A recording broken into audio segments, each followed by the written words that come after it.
হচ্ছেন রবিন ভাইয়া, আমাদের ইউনিভার্সিটি বড় ভাই, কিন্তু তারপরে তুমি বলতে পারো যে আমার অনেক কাছের বড় ভাই, আপন ভাই থেকেও বেশি।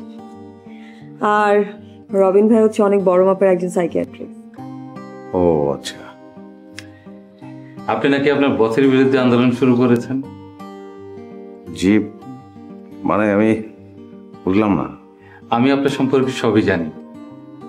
সবাই স্বপ্ন দেখে, এতে কোনো সমস্যা না। ভাই, আপনি কি মনে করছেন আমি মানসিক রোগী? কখনোই না। মানসিক রোগী হলে কি আপনি আমার সামনে এভাবে বসে থাকতেন? আমি যে স্বপ্নটা দেখছি সেটা সাময়িক। এটা একটা পর্যায়ে আবার দেখবো না, আবার নতুন স্বপ্ন দেখব। আচ্ছা, আপনার কাছে কি কোনো টাকার বান্ডিল আছে? না, নেই। ধরেন এরকম একটা অবস্থা হলো যে আপনার কাছে অনেকগুলো টাকা চলে আসলো, যেগুলো আপনাকে কেউ দেয়নি বা আপনি কারো কাছ থেকে নেননি, তাহলে আপনার কাছে কি মনে হবে? এটা ম্যাজিক? হ্যাঁ, ম্যাজিক। আমার বর্তমান অবস্থাটা তেমনই, ম্যাজিকের মতো। সেটা আসলে স্বপ্ন, স্বপ্ন শেষ, ম্যাজিকও শেষ।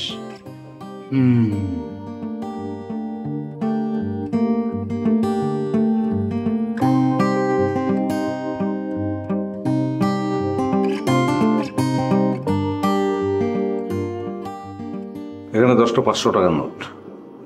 মাথা খারাপ লোক কি কখনো টাকা গুনতে পারে? না। এই যে আমার স্ত্রী, আমার মাথায় যদি কোনো সমস্যা হতো আমি ওকে চিনতে পারতাম? তা না। তাহলে বলেন আমি সুস্থ না অসুস্থ? অবশ্যই সুস্থ। 5,000 টাকা আপনার ফি। আমি তো এত টাকা ফি নেই না। আমি জানি আপনি এত টাকা নেন না। স্বপ্ন তো আপনি আমার কাছ থেকে 50,000 নেন, 1 লাখ নেন, 2 লাখ নেন, আমার কোনো অসুবিধা নেই। এ টাকা আপনি বাস্তবে কাজে লাগাতে পারবেন না। স্বপ্ন শেষ, টাকা শেষ। এমনও তো হতে পারে যে আপনি একজন সাইকিয়াট্রিস্ট না, আপনি একজন রিক্সা চালক। তো আমার স্বপ্নের ভিতরে আপনি সাইকিয়াট্রিস্ট রূপে আবির্ভূত হয়েছেন, আমার স্বপ্নে ভূমিকা রাখছেন। হতে পারে না?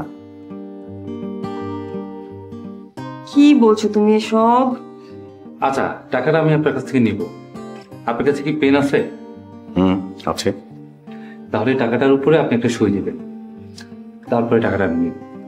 আপনার স্বপ্ন শেষ হলে আমি দেখবো টাকাটা আমার কাছে আছে কিনা, তখন সেই টাকাটা নিয়ে আমি আপনার কাছে আসবো। Good logic.